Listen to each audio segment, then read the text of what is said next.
Jadi kenapa sih saya kasih ini judulnya adalah From Text to Our Creative Literature gitu. Jadi buku itu kan berawal semuanya dari teks ya. Dulu itu sulit kita untuk menggambar gitu atau membuat suatu ilustrasi. Makin ke sini dengan adanya teknologi dan lain-lain, tools dan sebagainya, eh, buku itu sudah lebih beragam lagi gitu. Karena yang berawal dari teks dan sekarang kita akan membuat illustrated book gitu. Buku yang lebih kreatif lagi, tapi basicnya adalah basic keilmuan gitu. Makanya saya kasih judul ini From Text to Our Creative Literature, di mana di sini mungkin ibu-ibu, bapak-bapak, dan teman-teman sekalian yang merupakan akademisi bisa berkarya lewat visual, walaupun mungkin basicnya bukan dari kreatif gitu. Tapi kita bisa kolaborasi tanpa batas sama tim-tim kreatif. Seperti itu. Kita lanjut. Nah, ini mungkin sama kayak Bu Maya tadi saya sempat Bu Maya izin gitu. Saya tadi sempat nyontek-nyontek dikit gitu. Apa tentang materi Bu Maya gitu. Kenapa sih sama gitu kan keadaannya? Kenapa sih tulisan akademik itu terlalu berat untuk dibaca gitu? Ya mungkin saya bisa kasih pengalaman sedikit gitu. Saya juga kenapa sih saya background saya itu komunikasi? Kenapa saya ngambil ilmu komunikasi? Karena memang jujurnya saya takut sama namanya ilmu-ilmu pasti, ilmu-ilmu kayak MIPA gitu kan, fisika gitu kan. Karena di sana ada hitung-hitungan gitu dan saya agak menyeramkan menurut saya gitu apa hitung-hitungan itu. Tapi ternyata gitu kan setelah saya masuk ilmu komunikasi ternyata dapat juga hitung-hitungannya gitu. Di sana ada statistika sosial sama manajemen penelitian sosial gitu. Jadi sama aja gitu dimanapun juga akan selalu bertemu dengan literatur yang mungkin berat untuk dibaca gitu. Nah, mungkin selama ini ada dua tipe buku yang mungkin bisa kita apa yang bisa kita temui gitu. Yang pertama itu adalah textbook dan yang kedua adalah illustrated book. Textbook ya seperti yang bisa dilihat di sini ya. Textbook itu ya udah isinya teks, kadang rumus. Ini yang menurut saya agak sedikit berat gitu, bukan sedikit berat, berat lagi mungkin ya gitu istilahnya. Di sana hanya ada tabel-tabel gitu. Komposisinya biasanya sampai akhir sama gitu. Mungkin ada beberapa gambar tapi sifatnya terlampau teknis memang seperti itu.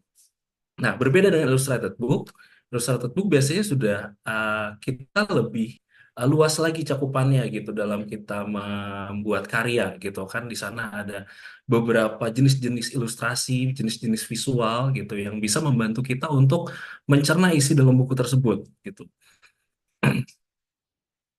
Nah, ini merupakan faktanya gitu, fakta yang saya baca gitu ya dari penelitian di Minnesota University bahwa otak manusia itu memproses 60.000 kali lebih cepat daripada teks gitu, proses visualnya gitu dibanding kita membaca teks. Nah, sebuah gambar itu satu gambar aja mungkin kita bisa membuat berarti bisa kita tangkap itu 60.000 kata gitu. Dan yang mungkin kita ketahui gitu kan, kita berkomunikasi sehari-hari itu bersifatnya nonverbal. Hampir 93% itu kita melakukan komunikasi nonverbal. Seperti itu. Nah, dan sekarang gitu kan kita nggak hanya menulis ilmu apa kita menulis buku itu hanya untuk menulis gitu, meninggalkan legacy aja gitu, tapi juga berusaha untuk menghidupkan ilmu tersebut dan menyebarkan seluas-luasnya gitu kan untuk halayak ramai agar semua bisa tahu gitu ilmu yang kita punya gitu kita apa namanya kita mereka bisa mengerti tentang ilmu yang kita punya gitu lewat buku kita. Nah, sebenarnya gimana sih memahami desain visual? Basicnya sebenarnya saya ngambil dari basic ilmu komunikasi, yaitu adalah dari teorinya Berlow tahun 1960, yaitu SMCR gitu. Source, Message, Channel, sama Receiver gitu. Source-nya itu sebenarnya adalah penulis gitu kan. Kalau di dalam konteks buku ilustrasi ini ya gitu. Message-nya itu adalah materi buku. Channelnya apa? Nah, channelnya itu kita bilang adalah channelnya lewat desain visual karena kita akan membuat illustrated book gitu kan. Nah, receivernya apa? Receiver itu adalah pembaca. Dan saya coba gabungkan sama teorinya Shannon and Weaver tahun 1948 karena dia menambahkan noise. Mungkin tadi juga noise sudah disinggung di materi pertama gitu kan. Dan juga di sana dia menambahkan tentang feedback gitu. Nah, noise-nya apa sih dari materi buku itu ya tadi gitu kan. Eh, Textbook itu biasanya membosankan gitu karena materinya terlalu berat gitu. Nah, Karena itu dibuatlah channelnya lewat apa gitu, lewat desain visual, illustrated book gitu. Nah di sana ada apa? Ada konsep, ada ilustrasi, ada interaktif, ada inovasi gitu. Gunanya untuk apa? Nanti kita akan melihat feedbacknya gitu. Setelah pembaca membaca buku kita gitu kan, feedbacknya apa? Yang pertama mungkin dia bisa seneng gitu kan. Wah ternyata buku akademik sekarang bisa dibuat lebih ringan loh dengan illustrated book gitu kan. Nah, terus dia akhirnya paham karena kita memasukkan unsur-unsur visual yang lebih membuat materi tersebut ringan, gitu kan. Nah, terus akhirnya jadi punya pengalaman baru, gitu. Ya, ternyata buku A, gitu, judul A, ini ternyata saya punya pengalaman. Ini buku tentang psikologi loh, yang tadinya literaturnya banyak, tapi mereka pakai ilustrasi-ilustrasi. Dan akhirnya saya punya pengalaman bahwa buku ini lebih mudah dibacanya dan saya bisa lebih mengerti tentang ilmu psikologi. Contohnya seperti itu, dan akhirnya ilmu kita tersampaikan. Nah, ada juga teori yang saya seneng gitu dari Laswell itu eh, apa beliau bilang bahwa eh, apa saluran komunikasi itu, ilmu komunikasi itu adalah who say, what in, which channel, to whom, and with what effect. Nah, ini semua gambaran tentang desain visual sebagai saluran komunikasi. Nah, desain visual sendiri nggak lepas dari yang namanya unsur sama prinsip desain gitu. Ini adalah teori wajib para pelaku desain visual gitu istilahnya. Nah, ada apa aja sih unsur-unsur desain visual gitu? Yang pertama itu adalah titik, yang kedua warna, yang ketiga garis, yang keempat tipografi atau teks gitu kan. Yang kelima adalah ukuran, yang yang keempat adalah ukuran, yang kelima bidang. Nah, yang keenam adalah tekstur, yang ketujuh adalah ruang, dan yang terakhir adalah value gitu. Memang desain visual itu apa ilmu yang luar biasa gitu. Satu elemen aja, satu elemen desain itu udah bisa bikin desain Bu gitu. Contohnya apa titik gitu misalkan gitu. Apa sih misalkan bentuk desain yang berawal dari titik tapi udah bisa jadi desain. Kira-kira Ibu Bapak di sini sama teman-teman ada yang bisa kasih contoh nggak ke saya gitu? Apa contohnya desain yang berawal dari hanya titik?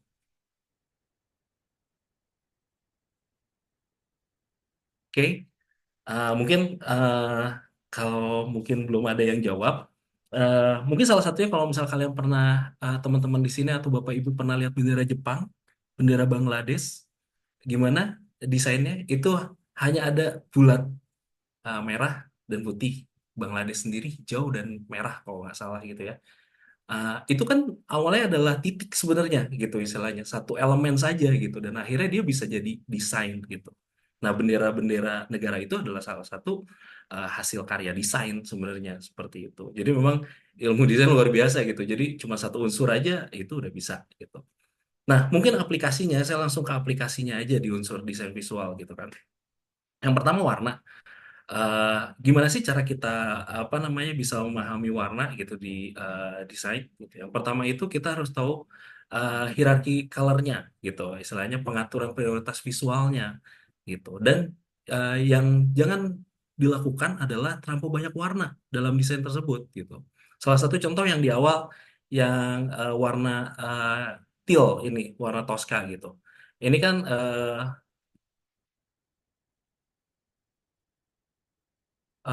apa warnanya selaras gitu ya dan kita memakai unsur empat warna gitu dan eh, yang kedua itu yang warnanya nggak selaras gitu nah hasilnya akan berbeda kan gitu kalau misalnya kita mengetahui tentang konsep hierarki gitu kan nah yang kedua misalnya tipografi tipografi itu sebenarnya font itu punya jiwanya masing-masing gitu. Font itu terbagi jiwa besarnya adalah feminim dan maskulin sebenarnya. Jadi ada typical-typical font yang memang ketika dia terbentuk itu jadi sebuah teks yang mungkin bisa jadi desain yang sangat maskulin. Ada juga yang nanti eh, tipikalnya feminim. Biasanya kalau yang maskulin tuh yang font-font tebal-tebal, yang kotak-kotak. Nah itu jadinya maskulin tuh. Nah berbeda tuh sama font yang typically-nya kayak font-font sambung, font-font curly. Nah, itu nanti jadinya feminim. Nah, kita juga harus mengetahui dulu di sana gitu. Desain kita ini nanti buku kita ini akan ke arah mana sih gitu. Font apa yang tepat digunakan. dan eh, font apa yang tepat untuk dipasangkan dengan font tersebut. Kayak suatu contohnya ini adalah font Railway. Ini typical font pairingnya, dia bisa pairingnya sama Merriweather kayak gitu. Dan ada banyak contohnya, ada di internet tuh banyak sekali. Terus mungkin di bidang gitu misalkan gitu. Nah, kita perlu tahu dulu nih gitu istilahnya di buku tersebut itu kita cocoknya pakai apa typically apa sih gitu istilahnya ikonnya misalkan ikonnya itu outline. Nah, gitu, pakai line. Nah, berarti jangan masukkan unsur yang sifatnya ikonnya isi seperti yang kedua ini gitu. Karena nanti akhirnya tidak selaras gitu, tidak bidangnya itu nggak selaras, terus akhirnya nggak sesuai sama tema seperti itu. Kalau temanya kita udah flat dari awal, kita harus konsisten gitu. Ya udah flat, ya udah kita flatin semuanya gitu. Kita pakai gradasi ya berarti gradasi seperti itu. Dan yang terakhir ada ruang. Ruang itu adalah mungkin kalau di dalam buku itu adalah ukuran buku itu tersendiri gitu. Jadi ukuran bukunya apa sih gitu. Misalkan ukuran buku A5. Nah, kita harus tahu ruang kita untuk mengisi teks itu di mana sih gitu istilahnya. Ukuran outside, inside, upper and bottom gitu. Nah, itu perlu tahu tuh berapa ukurannya yang membuat buku itu enak dibaca gitu. Seperti itu. Sebenarnya ini unsur sama prinsip ini banyak sekali di internet. Teman-teman bisa perdalam lebih dalam lagi nanti di internet. Saya hanya memberikan beberapa saja gitu. Nah, yang kedua adalah prinsip prinsip desain visual. Nah, prinsip itu juga ada banyak. Yang pertama itu tentang kesatuan, unity, gitu, keseimbangan, balance, kontras, terus penekanan, terus pergerakan, proporsi, irama, keselarasan, dan white space. Nah, saya akan menjelaskan mungkin tiga dari sebanyak prinsip itu, gitu. Yang pertama itu tentang kesatuan. Nah, kita harus tahu dulu nih, gitu istilahnya. Bagaimana caranya kita bisa menyatukan antara teks kita, data kita, ilustrasi kita jadi satu kesatuan yang utuh gitu. Nah, bagaimana kita tampilinnya gitu? Maksudnya bagaimana kita cara mengemasnya? Nah, itu kita perlu memiliki konsep di sana gitu. Kayak misalkan contohnya itu ilustrasinya harus mendukung teks. Nah, teks itu harus mendukung data karena di dalam teks itu ada data gitu kan. Nah, data itu harus mendukung ilustrasi. Ini seperti satu apa ya teori segitiga yang memang mungkin kuncinya di dalam buku itu jadi satu kesatuan. Jadi jangan sampai teksnya berbicara tentang apa, ilustrasinya gambarnya apa gitu. Atau misalnya datanya kemana, ilustrasinya ditampilkannya datanya eh, model ilustrasinya tidak sesuai seperti itu. Nah yang kedua penekanan. Nah ini apa namanya kita fungsinya adalah untuk memberi penekanan yang tadi mungkin dari materi Ibu Maya. Ketika kita buka buku itu dalam sistem Sprint gitu kan ya, Sprint mata kita kemana dulu sih gitu. Mana yang bisa ditangkap oleh mata gitu kan. Nah, ini yang juga mungkin selaras nih dengan materi materi di bagian prinsip gitu. Jadi mungkin ada beberapa ilustrasi yang harus kita highlight karena itu adalah data pentingnya supaya memang apa pembaca itu mengerti gitu. Dan yang terakhir ada proporsi. Nah, kita juga harus membuat konsep dulu gitu. Di dalam buku ini kita akan membuat komposisinya teks, visual, dan data itu berapa persen, berapa persen. Misalkan contohnya udah teksnya 60, ya udah visualnya 40. Nah, itu kita tekankan dari awal sampai akhir buku. Agar apa? Agar dia konsisten dan tidak terkesan akhirnya teks lebih banyak dari visualnya atau visualnya lebih banyak dari teks. Seperti itu.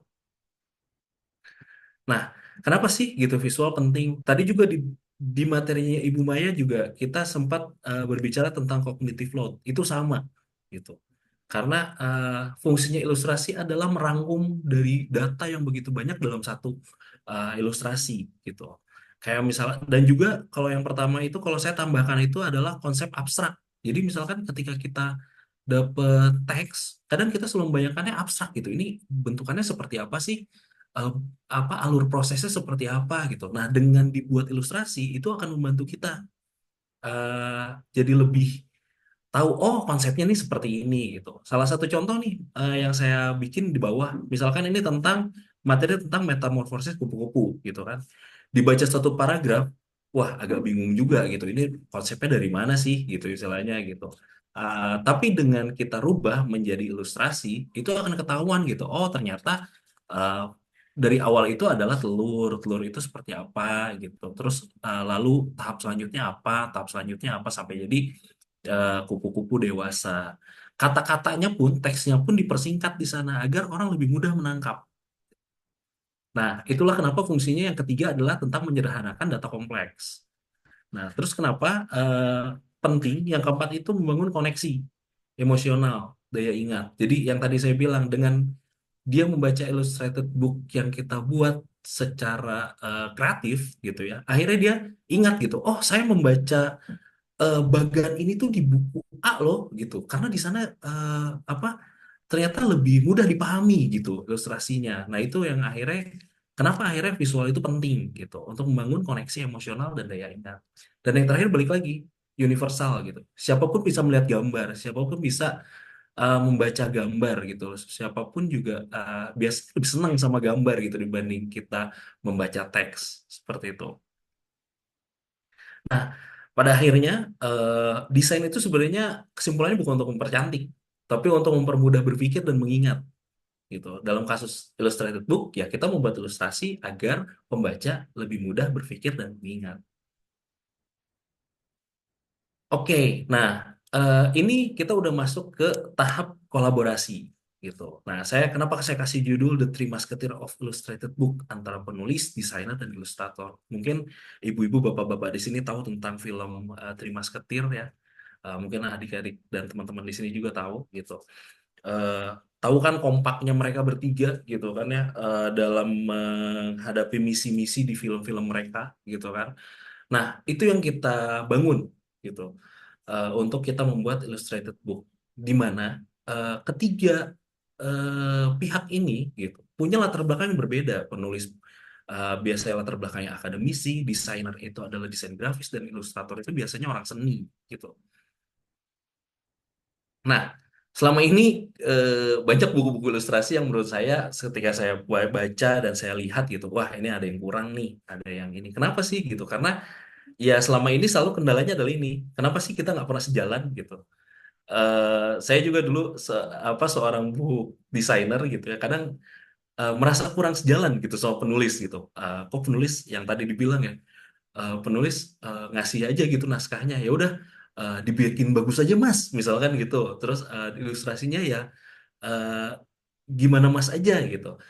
Balik lagi kami memang tidak bukan di bidangnya gitu. Bidang kami adalah bidang seni dan kreasi gitu. Nah, kenapa?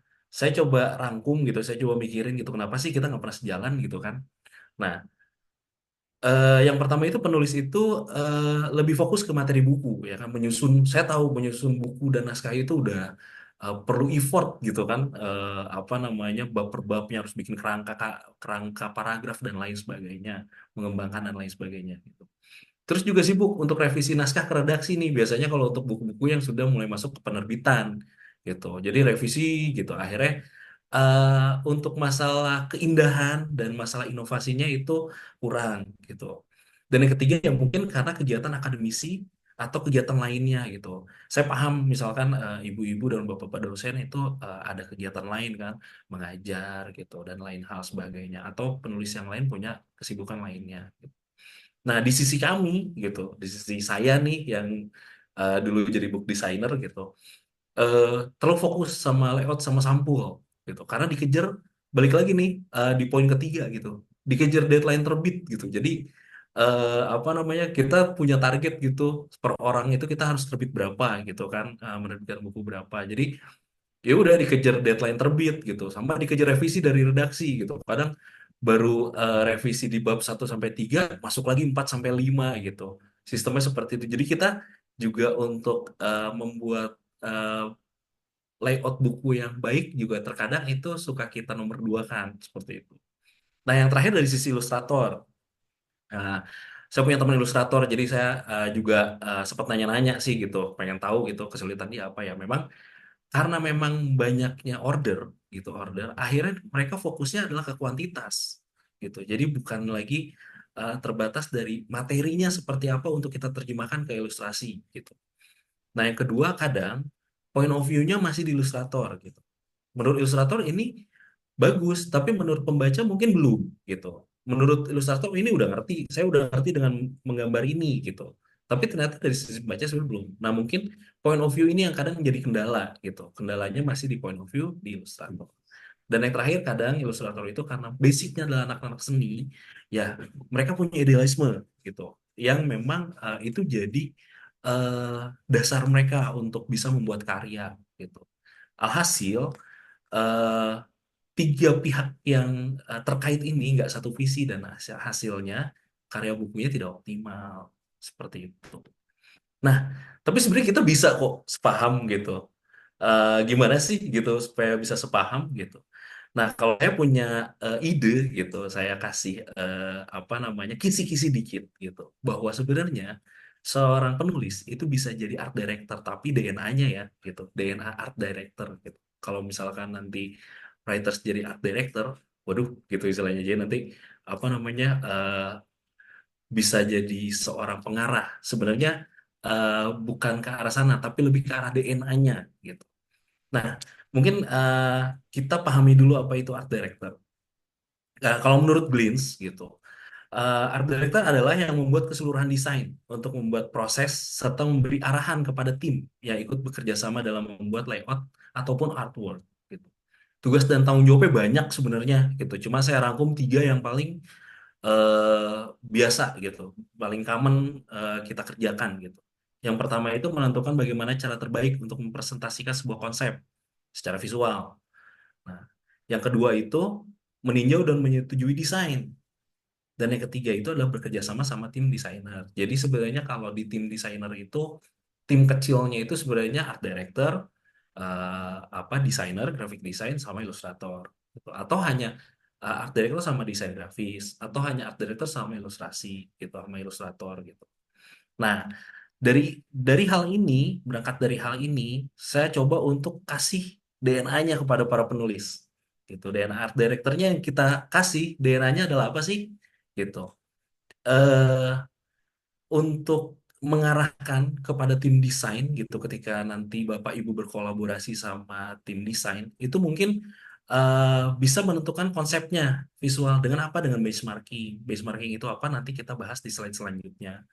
Yang ketiga itu meninjau dan menyetujui desain. Ini sama. Jadi ibu dan bapak lah atau teman-teman di sini yang sebagai penulis yang nanti akan meninjau dan menyetujui desainnya gitu. Pada saat nanti kita briefing gitu. Dan yang ketiga itu mengarahkan konsep bukunya gitu. Mungkin skemanya yang bisa saya kasih seperti ini untuk kita bisa membuat buku akademik yang inovatif.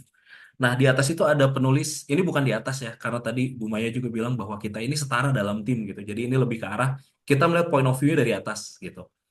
Nah, di sisi penulis yang udah kita tambahkan ada art director, penulis itu bisa mengarahkan arahan layout buku kepada book designer gitu. Dengan cara apa? Benchmarking gitu. Nah, nanti penulis sendiri itu bisa mengarahkan arahan visual. Ini juga sama, bentuknya benchmark ke ilustrator. Nanti nih Bu, Bapak, book designer sama ilustrator, dia akan bisa membuat mood board atau konsep visual yang bersama gitu. Nanti mereka akan punya briefing lagi nih bahwa oke, kita menentukan buku ini kita pakai warnanya karena ini buku tentang kelautan misalkan. Oke, kita pakai warna-warna yang biru, blue ocean, terus misalkan kita kasih teal green dikit, kita kasih penekanan di warna-warna yang orange buat nanti kontrasnya seperti itu gitu.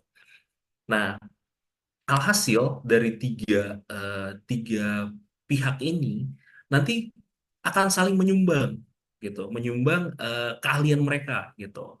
Yang pertama kalau nanti dari book designer itu akan menyumbang konsep tata letak kepada buku tersebut. Nah, ilustrator nanti konsep ilustrasinya dan penulis adalah narasi materi atau konsep buku tersebut. Nah, inilah yang saya bilang bahwa penulis, book designer, sama ilustrator ini bisa jadi the three musketeer gitu. Kalau misalkan kita bisa menjadi tim yang baik gitu, yang sama-sama saling mengerti tentang dan saling mengisi tentang gimana caranya kita bisa membuat ilustrasi pada buku kita seperti itu. Nah, Benchmarking. Nah, benchmarking itu apa? Mungkin kita sudah umum kali ya. Benchmarking itu proses membandingkan karya desain sebenarnya dengan yang udah ada gitu. Atau dari yang tren industri yang sedang berkembang, terus referensi global gitu untuk meningkatkan kualitas karya yang akan kita buat gitu. Jadi kita berusaha membandingkan, berusaha mencari inspirasi gitu kan dari berbagai hal. Mungkin saya akan buka di dua hal gitu ya. Gimana sih cara-cara kita mau menentukan benchmarking? Yang pertama itu online. Kita bisa cari eh, inspirasi gitu ya. Dari kalau saya ini lumrahnya pakainya Pinterest gitu. Karena kayaknya Pinterest itu udah jadi tempat untuk mencari inspirasi. Bukan cuma desain grafis, tapi juga interior, terus juga lukis gitu dan lain hal gitu. Sampai filter-filter aplikasi foto yang ada di Android pun di Pinterest itu ada gitu. Jadi Pinterest lumayan common gitu dipakai untuk cari apa? Cari inspirasi atau benchmarking. Yang kedua Behance. Yang ketiga kalau saya karena saya sekarang lagi memperdalam ilmu tentang UI UX, saya pakai Dribbble karena Dribbble itu lebih ke arah sana gitu. Dan yang keempat yang biasa mungkin ibu-ibu dan bapak-bapak pakai gitu, kita googling gitu kan untuk cari mana sih misalkan buku kita mau bikin buku tentang pertanian. Oke, ya udah kita masukin kata kuncinya buku pertanian inovatif gitu kan. Terus masukin kata kuncinya misalkan ada ilustrasi dan lain-lain. Nah gitu, nanti akan muncul semua. Atau yang sifatnya offline, ya kita bawa buku sejenis nih, gitu. Misalkan buku yang mendekati, yang buku yang kita mau gitu isinya seperti apa. Nah kita eh, kita buat forum bersama book designer sama ilustrator gitu. Nih saya mau bikin buku yang seperti ini nih, gambarnya modelnya seperti ini. Nanti data-datanya dari saya seperti ini, kira-kira bisa masuk atau enggak ya? Nah, kira-kira kalau misalkan bukunya seperti ini gitu, kita pakai ukuran berapa sih book designer gitu? Nanti dari book designer bilang, oh ini kayaknya cocoknya B6 nih karena apa namanya kita akan buat ilustrasi yang bentukannya satu layout besar-besar atau kita bisa bikin ilustrasinya satu sprite gitu istilahnya gitu. Nah, itu nanti kita ngobrol bareng deh gitu biasanya. Kalau misalkan yang kekinian gitu ya meetingnya sambil di coffee shop gitu itu biasanya udah lebih cair biasanya gitu. Nah, ini adalah workflow-nya gitu, workflow kita untuk membuat illustrated book. Yang pertama itu draft atau naskah buku itu dari penulis gitu. Nah, nanti kita buat meeting nih, mungkin meeting pertama gitu. Kita bisa mengidentifikasi gitu bagian-bagiannya.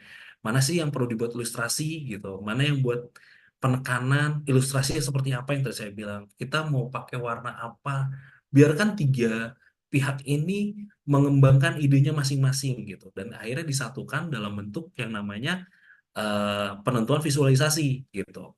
Nah, nanti akan udah mulai lebih rigid lagi gitu. Ada jenis ilustrasi nanti apa, komposisi layoutnya seperti apa, ukuran layoutnya seperti apa, dan terakhir itu mood board yang tadi yang dibilang ya. Akhirnya nanti desainer sama ilustrator itu udah punya mood boardnya. Nanti mereka akan bikin tuh mood board gitu. Nanti penulis menyetujui ini oke nggak nih warnanya, ini oke nggak nih icon-iconnya, ini oke nggak sih kita pakai fontnya ini gitu untuk body text, untuk header, untuk lain-lain seperti itu.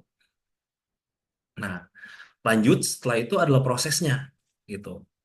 Ilustrator nanti membuat ilustrasi, book designer akan buat lewat buku. Nah, ini yang perlu didampingi sama penulis mungkin ya gitu. Jadi uh, s- ketika mereka menjalankan pekerjaannya didampingi agar kita bisa sesuai arahan dari desain brief atau apa yang sudah kita uh, tentukan di awal seperti itu. Gitu.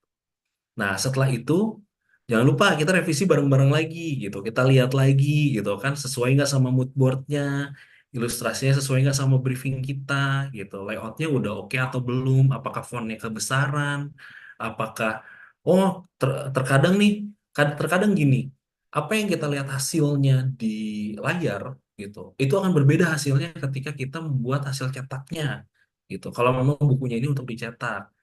Mungkin di layar, oh ukuran fontnya udah cukup gitu. Tapi ternyata begitu udah di apa udah di print, dicetak, fontnya kecilan. Nah, itu gunanya mungkin saat revisi bersama ini kita sudah mulai kalau ini bukunya untuk dicetak, kita sudah mulai membuat dummy buku gitu ke percetakan gitu. Nah, yang terakhir kita finalisasi layoutnya bareng-bareng gitu sampai semua setuju, semua pihak setuju gitu. Layouter, oke, setuju. Ilustrator, setuju. Penulis ACC. Nah, setelah itu baru kita akan menerbitkan buku tersebut gitu. Baik itu nanti berupa fisik maupun digital. Nah, mungkin saya akan kasih resep-resep apa resep-resep rahasianya gitu ya untuk yang mau berkolaborasi sama tim kreatif. Yang pertama itu kuatkan narasi. Yang kedua itu sepakati konsepnya seperti apa tadi di awal. Terus tadi identifikasi bareng-bareng. Terus kalau misalkan pelaku desain kesulitan masalah materi buku, mohon dibantu Bu gitu. Karena ya balik lagi kami itu pekerja desain. Terkadang kami tidak mengerti tentang basic keilmuannya gitu.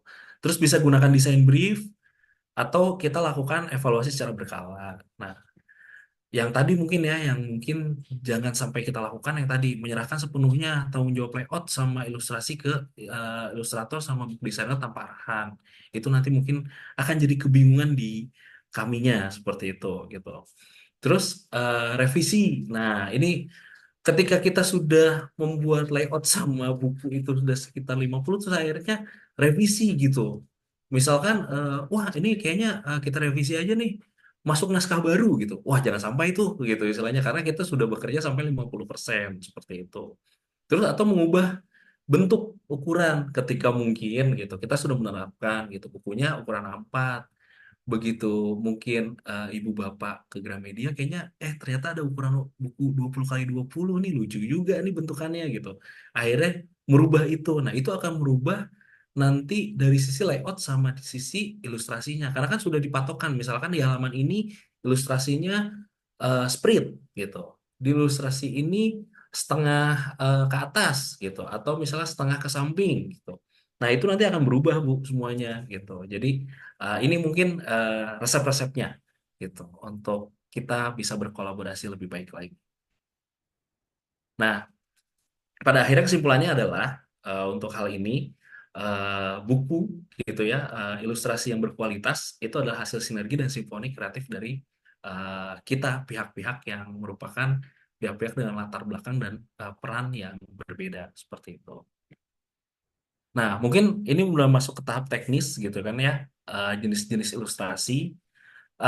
Sebenarnya banyak jenis-jenis ilustrasi, tapi saya akan jelaskan itu sekitar 5 gitu. Jadi yang pertama itu infografis. Nah, ini fungsinya untuk apa sih gitu istilahnya? Sebenarnya kebanyakan infografis itu basicnya untuk data statistik gitu atau perbandingan metode penelitian atau hasil tren. Jadi bentuknya biasanya diagram gitu. Diagram-diagram itu ya bisa dari diagram batang, diagram lingkaran, diagram garis, tapi dibuat lebih artistik seperti itu gitu.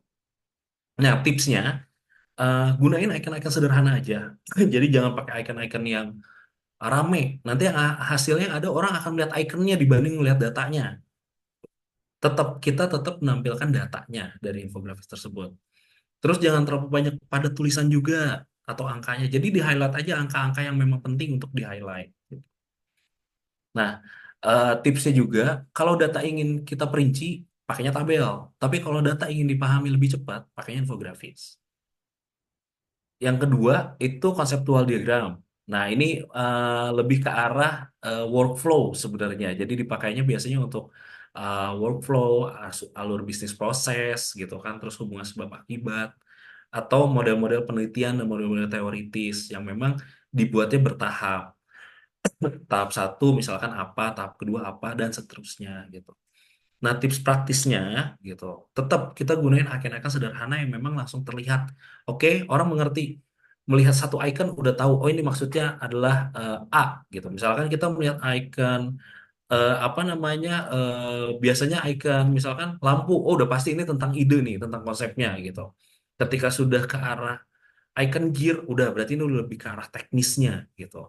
Terus kalau misalnya sudah melihat icon flowchart, udah pasti oh ini hitung-hitungannya atau hasil perhitungannya seperti apa gitu. Nah, terus jangan lupa juga jangan sampai bikin garis silangnya berlebihkan. Misalkan diagram alur tahap gitu, terus ada tahap yang loncat gitu, akhirnya diloncatin pakai garis silang, akhirnya gua bingung. Akhirnya orang bingung untuk cari tahu ini startnya dari mana, finishnya dari mana gitu. Dan yang terakhir, pastikan alurnya gitu. Jadi kalau misal alurnya kita udah konsepin dari kiri ke kanan, ya udah dari kiri ke kanan gitu. Atau dari atas atau ke bawah seperti itu. Nah, yang ketiga ini mind map visual. Nah, ini biasanya buat ringkasan sih, ringkasan dari misalkan dari satu bab diringkas jadi mind map visual seperti itu. Ini bentuknya ada peta peta konsep gitu kan. Biasanya memvisualkan opini atau kesimpulan. Nah, tipsnya gitu, mulai dari eh, topik utama, yang lebih utama dulu, baru ke yang khusus. Jadi yang umum dibuat khusus. Khususnya misalkan khususnya akan ada empat mata, berarti empat mata, empat garis nanti ke sana gitu. Nah, yang ketiga adalah pakai kata kunci gitu. Jadi jangan terlalu banyak tulisan atau teks, lebih karena kata kunci. Misalkan subnya adalah media, berarti media apa aja langsung TV, radio, ini dan lain sebagainya. Jadi jangan nggak usah lagi dijelasin TV adalah ini. Wah, ya udah itu mending buat di teks aja seperti itu. Nah, ini penerapan mind map visual untuk sebuah buku gitu. Tipsnya adalah kalau beberapa bagian dapat diringkas jadi satu visual, berarti penulis berhasil untuk mendapatkan konsep visual tersebut. Nah, ini adalah konsepnya gitu. Di mana ini sistemnya sprint tapi dia ada di satu halaman full gitu, di mana dia terhadap konsep terhadap teks dan terhadap gambar. Yang keempat itu narrative illustration. Nah, ini sebenarnya banyak untuk buku-buku anak, untuk buku-buku ilustrasi sebenarnya gitu. Nah, ini sebenarnya dia bisa membuat eh, sama seperti main web visual, tapi dibuat dalam satu ilustrasi yang sifatnya satu gitu. Misalkan dari ketiga bab itu dirangkum menjadi satu cerita di dalam satu ilustrasi seperti itu. Nah, gunanya untuk apa? Untuk memunculkan interaksi dan imajinasi. Yang pertama tadi untuk merealisasikan konsep abstrak ya, gitu. Dan yang ketiga itu untuk memperkuat storytelling akademiknya seperti itu. Nah, tipsnya tipsnya adalah fokus pada satu topik, pada satu ilustrasi. Jadi jangan dua topik jadi satu ilustrasi. Nanti akan ada kebingungan pembaca sebenarnya ini ilustrasinya kok jadi dua ya gitu misalnya. Ini kemana ya konsepnya ya seperti itu. Terus yang kedua hindari terlalu banyak detail. Nah, jadi hanya ilustrasi-ilustrasi yang memang kita ingin tampilkan saja, yang merupakan perlambangan dari materi tersebut seperti itu. Dan yang terakhir, sesuaikan sama gaya pembaca. Kalau misalkan memang pembacanya anak-anak, ya udah kita pakai karakter-karakter yang memang lebih lucu-lucu seperti itu gitu. Kalau misalkan dia sudah mulai beranjak remaja, berarti karakternya sudah lebih flat, yang mungkin remaja lebih senang yang simpel-simpel seperti itu. Nah, ini penerapannya gitu dari buku IPB Press juga gitu. Di belakangnya itu ada ilustrasi tentang buku Momoa dan ditulis beberapa paragraf gitu kan. Kuncinya adalah berhasil. Kalau misalnya naratif ilustrasi itu berhasil, ketika sebuah gambar dapat menjelaskan lebih dari satu pembahasan. Seperti itu. Dan ini yang terakhir, komik strip. Nah, mungkin banyak komik strip itu sekarang beredarnya di Instagram, gitu kan. Ada komik yang apa? Kalau dulu ada di koran Kompas itu Benny and Mice, gitu kan ya. Kalau di Instagram ada banyak sebenarnya gitu. Nah, ini juga bisa kita gunakan untuk di buku ilmiah gitu. Nah, fungsi untuk apa? Ini lebih ke arah untuk edukasi sama sosialisasi, tapi dikemasnya secara ringan gitu.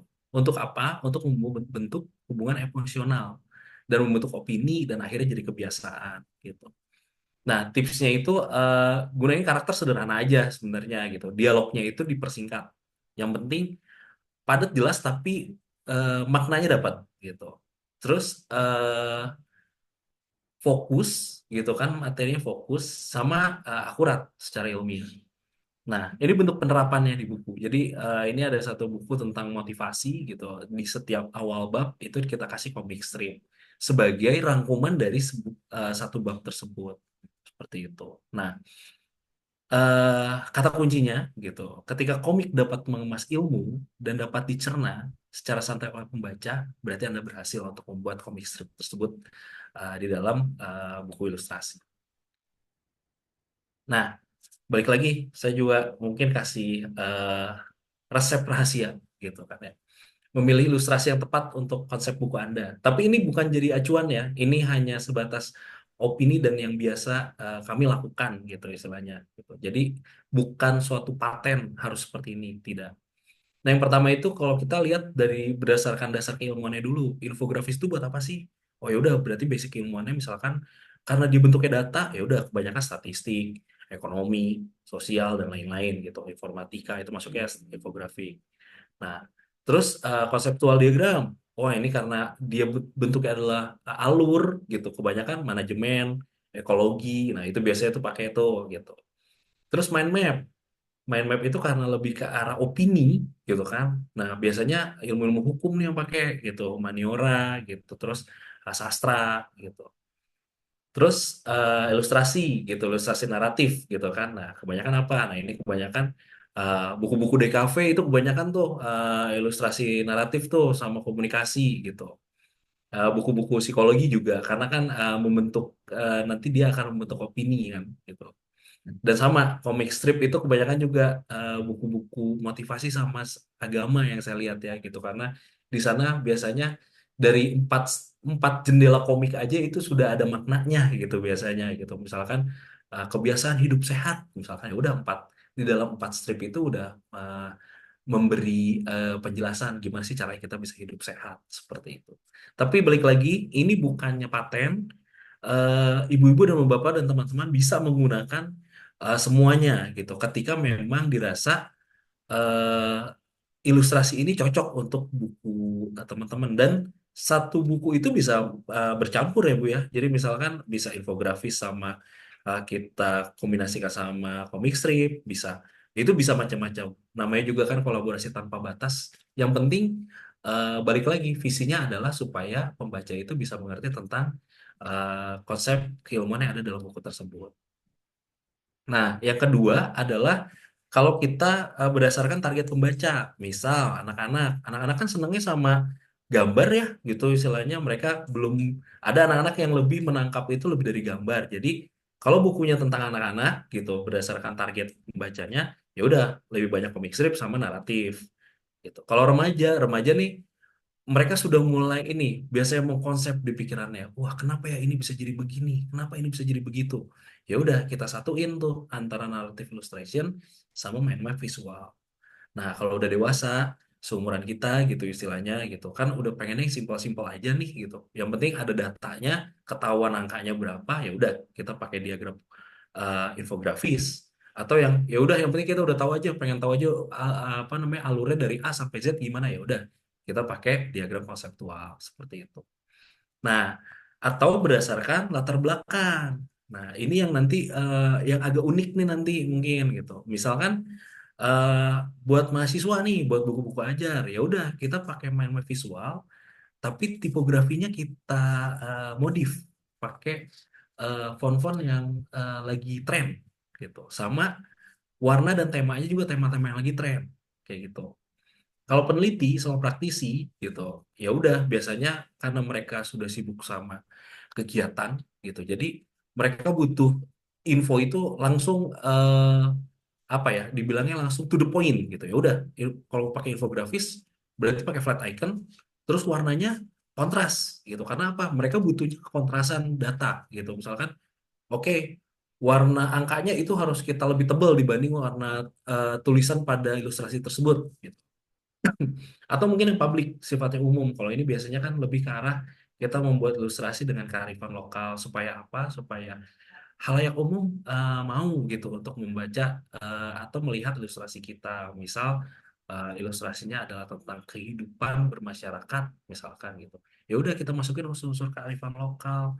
Misalkan latar belakangnya adalah sebuah desa atau misalkan latar belakangnya itu di pos ronda gitu yang memang lebih ke arah pembaca nangkep langsung oh ya ini kehidupan sehari-hari nih gitu istilahnya gitu. Jadi mereka tidak perlu berpikir ulang ini untuk di mana ya gitu. Nah, ini yang mungkin nanti bisa kita modifikasi temanya karena kita melihat misalkan buku misalkan untuk bidang kehutanan gitu. Sebenarnya datanya yang bisa kita tampilin adalah tentang infografis gitu. Tapi ya udah kita masukin aja kita modifikasi gitu. Dari trennya seperti apa gitu. Terus ya udah kita tentuin pakai flat icon. Terus paletnya karena memang buku kehutanan ya udah kita pakai yang hijau-hijau gitu kan warnanya makanya ini hijau. Dan kita modif nih chartnya udah bukan lagi chart batang aja tok gitu tapi enggak ya udah kita bikin misalkan dari mulai tunas sampai ke pohon nah ini bisa kita lakukan nih untuk basic keilmuan yang lain gitu misalkan apa eh, basicnya eh, tentang gizi misalkan kita mau buat diagram batang ya udah mungkin tumpukannya gizinya itu mulai mulai dari ikan. Yang keduanya mungkin nasi seperti itu gitu dan lain. Itu banyak banyak itu bisa kita modifikasi sesuai kebutuhan kita gitu. Nah, yang pasti adalah tentukan konsepnya dulu di awal, jenisnya dan temanya apa untuk ilustrasi terbaik di buku kita.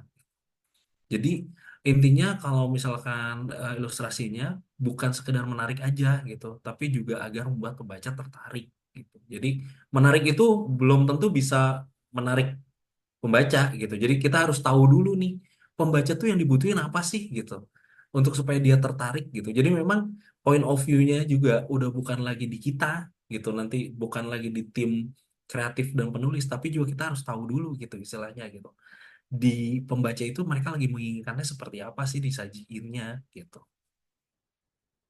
Oke.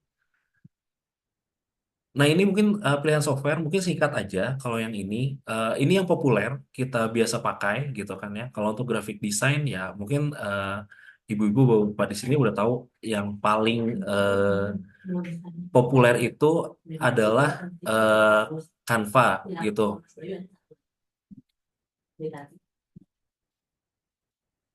ya. Terus kita bisa pakai Corel, terus bisa pakai Adobe Illustrator, terus bisa juga pakai Affinity gitu, dan yang terakhir Figma. Biasanya populernya kalau misalnya di graphic design itu adalah apa Illustrator mungkin ya gitu. Jadi dan Canva biasanya karena Canva itu biasanya untuk tipikal pemula dan Illustrator untuk profesional seperti itu. Kalau Figma itu biasanya untuk UI UX gitu. Tapi bisa juga dipakai biasanya ada beberapa teman-teman yang bikin vektor dari Figma seperti itu. Affinity memang dia konsepnya tidak begitu populer gitu, tapi saya lihat trennya banyak yang pakai karena memang karena bentuk lisensinya mereka sekali beli untuk selamanya gitu, sama kayak Corel. Beda kayak apa Illustrator atau produk Adobe yang lain yang sekarang sifatnya subskripsi gitu, langganan. Nah, untuk layout buku itu kalau buat saya yang paling the best sekarang memang Adobe InDesign yang memang common dipakai di penerbitan-penerbitan seperti itu. Nah, untuk ilustrasinya mungkin kalau pengguna Apple itu dan kalau kita suka lihat di YouTube gitu yang bikin-bikin ilustrasi dari Procreate lewat apa namanya tabnya gitu. Procreate tuh itu sudah lebih luas cakupannya gitu. Fitur-fiturnya sudah lebih bagus gitu. Atau yang sifatnya premium biasanya ini yang dipakai sama kalau Fair Alpaca ini yang dipakai sama ilustratornya VB Flash gitu. Nah, dari buku ilustrasi tersebut bisa nggak sih kita kembangkan gitu? Bisa sebenarnya gitu ke arah yang lebih interaktif. Biasanya untuk jadi flipbook kan gitu untuk kalau dia bentuknya tidak sifatnya tidak untuk dicetak itu pakai Heizin untuk dibuat flipbook. Atau misalkan dibuat jadi video motion interaktif itu bisa pakai Adobe After Effects. Dan yang terakhir, mungkin kalau ini pengembangannya adalah untuk jadi EPUB 3.0. EPUB 3.0 itu adalah bentuk EPUB, pengembangan dari 2.0 yang memang dia lebih interaktif lagi. Jadi kita bisa masukin video, kita bisa masukin foto, kita bisa masukin notes, kita bisa masukin contoh-contoh apa contoh soal. Jadi ada pilihan ganda dan lain-lain. Nah, ini kalau yang saya lihat ini di Namo Author ini dia bisa gitu pengembangan dari EPUB 2.0. Nah, ini adalah resep rahasia lagi gitu untuk memilih software. Karena memilih software itu saya bilang kenapa harus efektif, efisien, sama ekonomis. Jujurnya harga software yang original itu harganya lumayan mahal gitu. Jadi kita perlu bisa menentukan di awal gitu.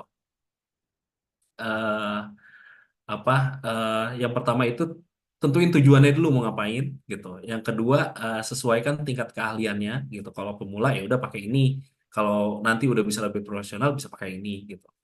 Terus sesuaikan dengan kemampuan perangkat. Jadi kalau misalkan kita pakai tab ya udah kita pakai yang di tab aja. Jangan apa namanya? Jangan pakai yang kan di tab juga ada beragam gitu misalkan aplikasinya gitu ada yang bisa aplikasi ringan ada yang berat nah kita pakai yang ringan aja gitu sebenarnya pemilihan software itu bukan software apa yang mahal terus akhirnya bisa jadi karya yang lebih baik enggak karena karya yang lebih baik itu eh, berawalnya dari ide jadi walaupun toolsnya tools minim kalau idenya dan emang skillnya kita bisa maksimalkan di software itu hasilnya juga akan sama sebenarnya gitu. Jadi yang menentukan itu sebenarnya ide, bukannya toolsnya kalau di desain seperti itu.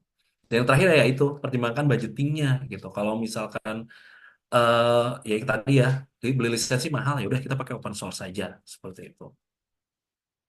Nah, yang tadi saya bilang teknologi itu bukan pengganti kreativitas, tapi sebagai pendukung akselerator inovasi gitu. Jadi kreativitasnya itu tetap ada di ide sebenarnya, ada di ide, ada dari kreasi kita gitu.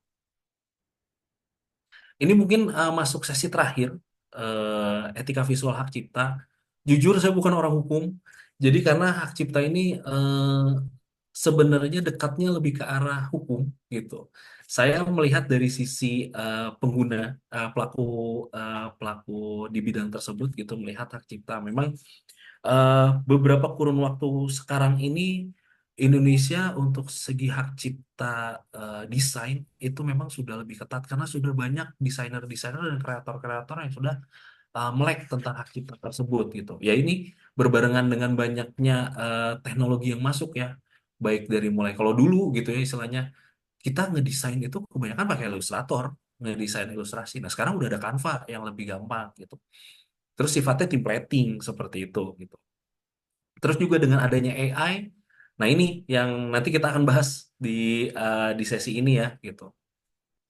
Nah, ini mungkin mindset yang kadang suka ada eh, di kami gitu istilahnya dari semua dari setiap halayak. Misalkan gitu kan ada yang nanya, kalau gambar, foto, ilustrasi di internet berarti bebas dipakai gitu. Enggak gitu. Jadi setiap gambar ilustrasi yang ada di internet itu pasti ada hak ciptanya karena ketika dibuat kreasi apa karya dibuat itu sudah ada hak ciptanya sebenarnya hakikatnya seperti itu. Jadi hati-hati kalau misalkan ngambil gambar di eh, internet ya. Terus itu dilihat dulu gitu. Kan di Google itu kadang bentukannya repost kan, misalkan gambarnya ada di mana-mana. Tapi sebenarnya dia ada sumber gambarnya tuh. Nah itu yang perlu kita telusuri seperti itu. Terus misalkan font gratis bisa dipakai bebas gitu istilahnya. Enggak gitu. Font lebih lebih ketat lagi. Dia ada yang sifatnya free for komersial atau free for personal. Nah, yang perlu dilihat dulu nih. Kalau apa namanya untuk personal berarti dia tidak bisa dipakai untuk komersial. Jadi font tersebut tidak bisa dipakai untuk karya yang nanti akan kita perdagangkan, kita jual belikan seperti itu.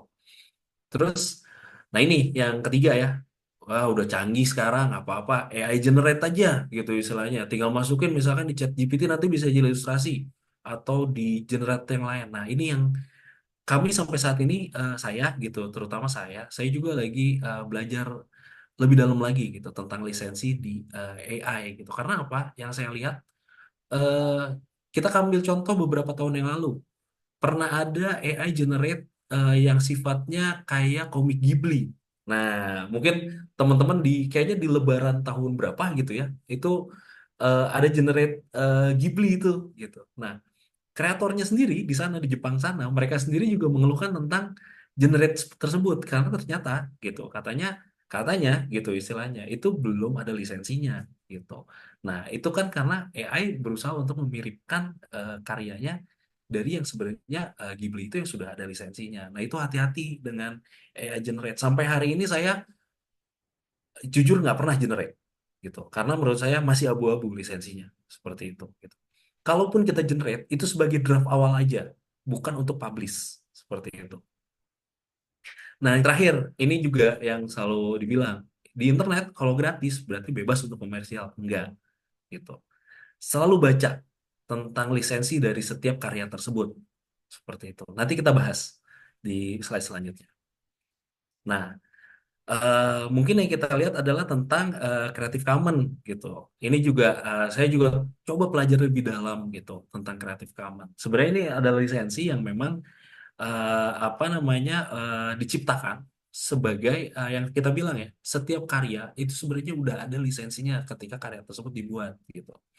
Nah, selama ini seharusnya secara etika ketika kita memakai karya seseorang, kita harus izin.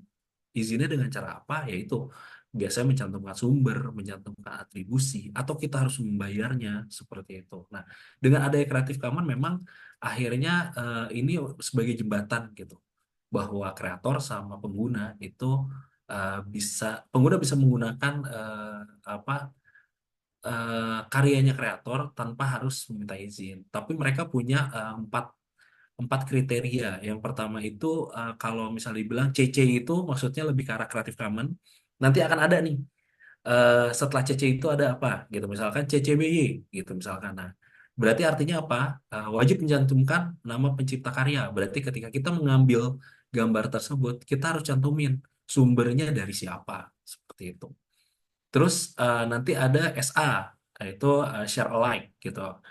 Nah, kalau misalnya kita mengambil gambar ini dan dijadikan karya baru, nah setahu saya gitu, karya baru tersebut juga harus kalau kita mau daftarkan lisensinya itu harus CC SA lagi.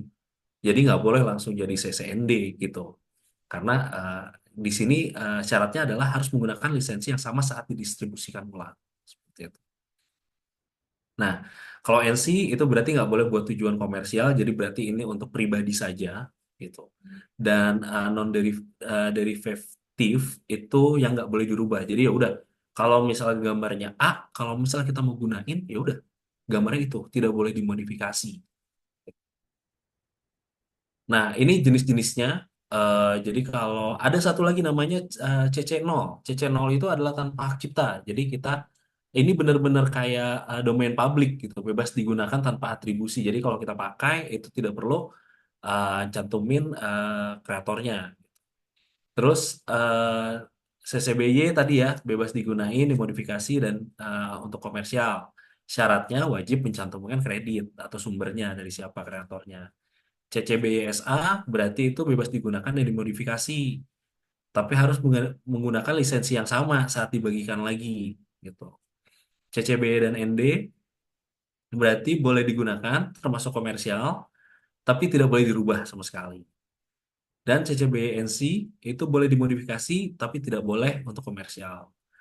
Ada lagi setelah itu CCBY NC SA berarti non komersial dan harus share dengan lisensi yang sama.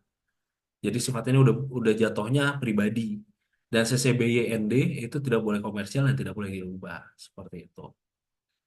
Nah, sebenarnya nanti kalau misalkan teman-teman atau Bapak Ibu ingin tahu tentang Creative Commons, itu bisa di kita bisa buka websitenya itu di creativecommons.org. Di sana ada penjelasannya lebih jelas lagi dibandingkan sekarang ya. Nah, terus Nah, itu aku di boleh mana sih kita bisa apa dapat namanya open source gitu ya? naruh-naruh file-file. Oke, kayaknya Oke. bocor ya, Kak. Balik Oke. lanjut, Kak. Nah, saya ini merekomendasikan open source, sumber-sumber open source, tapi dengan catatan ya. Jadi selalu cek lisensinya di website tersebut secara berkala. karena terkadang suka ada perubahan dalam kurun waktu tertentu gitu. Nah, ini yang saya bisa share kalau foto itu yang CCO mirip CCO itu Unsplash. Unsplash itu sebenarnya mirip CCO dan Wikimedia. Wikimedia itu kalau misalnya saya baca-baca dia mendekati CC0 dan CC BY, tapi selalu cek lisensinya dari setiap foto tersebut gitu. Nah, untuk ilustrasi mungkin nih yang common banget dipakai sama desainer, free pick. Nah, ada yang bilang ini free pick ini gimana nih? Kalau yang saya baca, free pick itu dia jatuhnya freemium gitu. Kalau kita pengguna free, berarti kalau kita pakai gambar dari free pick, itu harus mencantumkan sumber sebenarnya. Kalau yang saya baca gitu. Nah, tapi kalau kita premium, kita langganan di sana, nah kita tidak wajib gitu. Jadi jangan terkecoh dengan itu. Selalu baca bentuk lisensi di website tersebut gitu. Alternatifnya memang saya belum pernah coba, tapi ini saya baca-baca bisa pakai Undraw karena katanya mendekati CCO gitu, CC0. Nah, untuk icon kalau saya rekomendasinya di Remix Icon ini flat icon sama dia bisa dua, flat sama outline icon gitu. Kalau ini dia open source. Nah, untuk warna biasanya sampai color hunt. Ini warna-warna pastel ini yang lucu-lucu ini ada di color hunts nih gitu. Ini juga open source. Nah, yang terakhir font. Nah, dulu gitu istilahnya kalau memang saya juga dulu sempat gitu download-download di apa namanya website gitu. Nah, sekarang saya lebih seneng itu di Google Font karena seingat saya Google Font itu semua font yang ada di Google Font itu open source seperti itu. Tapi balik lagi ini saat ini ya, saat kita apa namanya presentasi sekarang gitu atau webinar sekarang bisa jadi nanti berubah. Makanya selalu cek secara berkala ketika kita mau menggunakan. Nah, eh, ini mungkin resepnya ya. Jadi usahain kalau kita membuat apa ilustrasi itu bikin sendiri. Karena kalau udah bikin sendiri itu berarti hak ciptanya di kita. Seperti itu. Nah, kalau ada budget lebih itu bisa subscribe atau beli aset premium. Nah, tapi kalau itu sulit dilakukan, yang pasti yang tadi saya bilang, carinya di website open source, gambar atau ilustrasi tersebut. Terus selalu baca lisensinya atau term and condition, selalu ada di website gitu. Terus cantumkan sumber aset dan yang terakhir izin penggunaan aset dengan cara atribusi gitu. Yang jangan yang tadi saya bilang itu mengambil dari Google tanpa penelusuran lebih lanjut karena ya itu Google itu kan kadang seluruh gambar yang memang ada itu disatukan dalam Google karena dia merupakan search engine. Nah, yang kedua gunain aset desain dari website yang jelas. Yang jelas itu yang kalau menurut saya gitu. Yang memang term condition-nya ada dan lisensinya ada. Kalau websitenya tidak menyantumkan, selalu baik nggak? Gitu. Karena takutnya aset-asetnya memang belum jelas di sana. Keberadaannya seperti apa. Gitu. Terus hati-hati yang tadi ya dengan amati, tiru, modifikasi. Ini kan sering banget ya, common banget gitu. Cuman di dalam desain hati-hati. Kalau misalkan kita memodifikasi masih dekat-dekat dengan kreatornya, ya itu masih bisa dibilang bahwa itu bukan terinspirasi, tapi memang memodifikasi dengan cara meniru seperti itu. Gitu. Dan yang terakhir yang tadi menghindari meniru gaya populer yang sudah ada hak ciptanya. Nah, terakhir buku akademik itu adalah inovatif yang baik.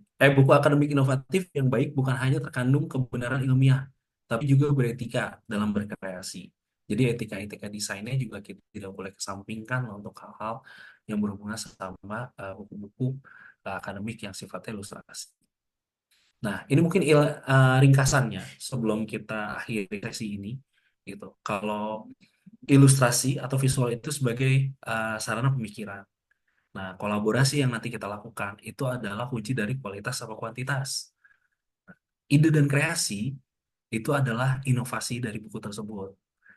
Untuk software itu sebagai akselerasi, dan yang terakhir, prinsip dan etika itu adalah fondasi dasar. Mungkin itu saja dari saya. Terima kasih untuk materinya lumayan padat gitu. Mangga jika mau diskusi, ada yang ditanyakan, kita bisa masuk ke sesi diskusi.